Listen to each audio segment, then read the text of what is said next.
History రుస్ట్ కన్నా rest మేలు పాటలు ఫైటులున్న ఫిల్మ్ చూడు అని 34 years బ్యాక్ శివ సినిమాలో సిరివెన్నెల సీతారామ శాస్త్రి గారు పాట రాశారు. ఇదేదో సబ్జెక్ట్ని కించపరచడం కాదు. అయితే ఇప్పుడు ఇదంతా మారబోతోంది. అప్పుడెప్పుడో 1986లో వచ్చిన ఎడ్యుకేషన్ పాలసీని రీప్లేస్ చేస్తూ ఈ 2024 ఎడ్యుకేషన్ పాలసీ రాబోతోంది. దీంట్లో భారతీయ చరిత్ర అంటే పరాయి పాలన, పరపీడన అన్న అపఖ్యాతి మారబోతోంది.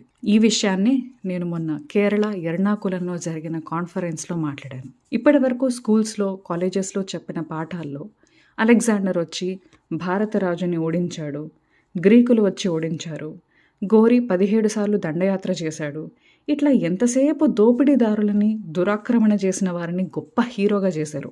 కానీ ఇప్పుడు మారబోతోంది. ప్రజలు కూడా ఆలోచిస్తున్నారు.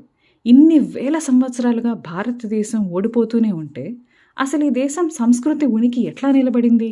ఆ ప్రశ్న ఖచ్చితంగా ఎంతో బలమైంది. నిజమైన చరిత్రని చదివితే ఈ దండయాత్రలు, దోపిడీలకి వ్యతిరేకంగా ప్రతి తరంలో ఒక నాయకుడు వచ్చాడు అని అనడానికి రుజువులున్నాయి. దాని గురించే ఈ వీడియో. మనకి చిన్నప్పటి నుంచి హిస్టరీ పుస్తకాల్లో పురుషోత్తముణ్ణి ప్రపంచ విజేత అలెగ్జాండర్ ఓడించాడు అని రాశారు, బలవంతంగా చదివించారు. మనం అదే రాసి ఎగ్జామ్ రాసి మార్క్స్ తెచ్చుకొని సర్టిఫికేట్ తెచ్చుకున్నాం. Because we never got a chance. అది నిజమో కాదో తెలుసుకోవడానికి కూడా మనకు ఛాన్స్ దొరకలేదు. కానీ అసలు అంత విశ్వ విజేత గెలిచాక అన్నీ వదిలేసి వెనకెందుకు వెళ్ళాడు? అది కూడా తన పరిపాలనని స్థాపించకుండా అన్నది ఎవరు చెప్పరు మనకి. అసలు గెలిచింది ఎవరో మరి, ఇఫ్ దట్ ఈస్ ట్రూ. అలాగే ఈ యుద్ధంలో పురుషోత్తముడికి జరిగిన నష్టం గురించి విన్న చంద్రగుప్తుడు 305 BCలో సెలూకస్ అనే గ్రీక్ రాజును ఓడించాడు. కానీ అసలు చంద్రగుప్తుడు చేసిన ఈ యుద్ధం గురించి ఒక్క మెన్షన్ కూడా ఉండదు మనకి. కనీసం అఫీషియల్ అసలు సిలబస్లోనే లేకుండా చేశారు. ఈ విషయం సరే. ఇంకో విషయం, అసలు మన దేశం గురించి మనం తెలుసుకోవాల్సిన చాలా ఉన్నాయి.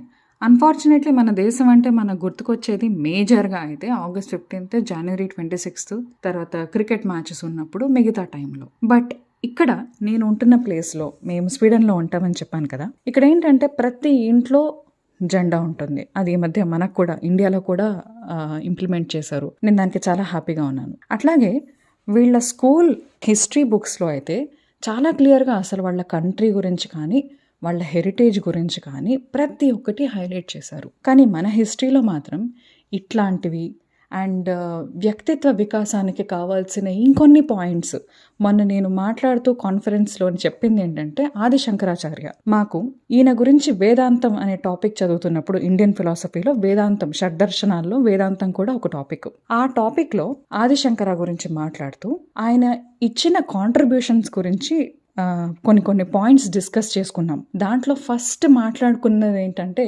నిర్వాణ షట్కం గురించి, తర్వాత మనీష పంచకం. ఇప్పుడు యూనివర్సల్ బ్రదర్హుడ్ అని వేరే కంట్రీస్లో సెలబ్రేట్ చేసుకుంటున్నారు. ఈయన శంకరాచార్య ఎప్పుడో ఇట్లాంటి థింగ్స్ని అడ్రస్ చేశారు. ఈ మనీష పంచకం మనకి ఏం చెప్తుందంటే సర్వ మానవ సమానత్వం ఈ పర్టికులర్ థింగ్ బోధిస్తుంది. బ్రహ్మజ్ఞానం పొందినవాడు ఏ వర్ణం వాడైనా ఈశ్వరుడితో సమానం అని చెప్తుంది. మన ధర్మంలో మనకి ఎంతో ప్రసిద్ధమైన 63 మంది నాయనార్లే అందుకు ఉదాహరణ. సింగపూర్లో దేవారం అనే ఫెస్టివల్ చేస్తారు. కావాలంటే వీలున్నప్పుడు యూట్యూబ్లో బ్రౌజ్ చేయండి, దీని గురించి చాలా చాలా వీడియోస్ వస్తాయి. వాళ్ళలో చాలామంది వేదం చదివిన వాళ్ళు అస్సలు కాదు నాయనార్లు. ఉదాహరణకి భక్త కన్నప్ప.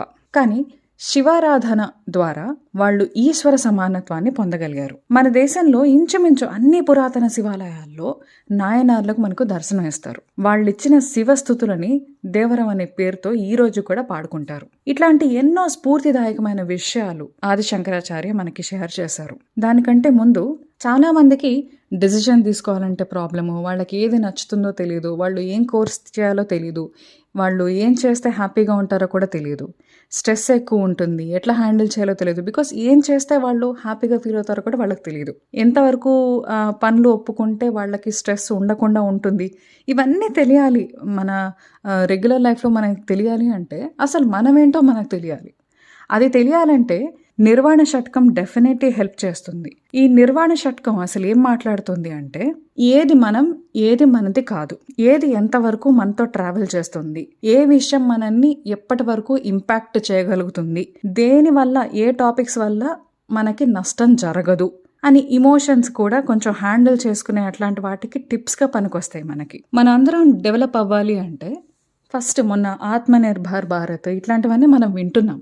ఈ కొలోనియల్ మైండ్ సెట్ నుంచి దూరం అవ్వాలి. అంటే ఈ స్లేవరీ మెంటాలిటీ. ఇప్పుడు హాస్పిటాలిటీ మనం పక్కన వాళ్ళకి రెస్పెక్ట్ ఇచ్చి మాట్లాడేది ఒకటైతే, పక్కనోళ్ళే గొప్ప, మనమేం కాదు, మనకేం తెలీదు, వాళ్ళు ఎట్లా చెప్తే మనం అట్లా చేయాలి, మనం ఏం చేస్తే వాళ్ళు హ్యాపీగా ఫీల్ అవుతారని ఒక బానిసత్వంతో ఆలోచించే మైండ్ సెట్ పోవాలి అంటే మనకి ఆది శంకరాచార్య రాసిన థింగ్స్ కానీ, వర్క్స్ కానీ, లేకపోతే శ్రీ అరబిందో రాసినవి కానీ ఇట్లాంటివి చదవాలి మనం. ఇవన్నీ మాకు ఫిలాసఫీలో టాపిక్స్. సో అందుకనే ఇవన్నీ మెయిన్ పాయింట్స్ అన్ని రాసుకుంటూ చాలా పెద్ద టాపిక్, కానీ క్లుప్తంగా చెప్తున్నాను ఈ వీడియోలో.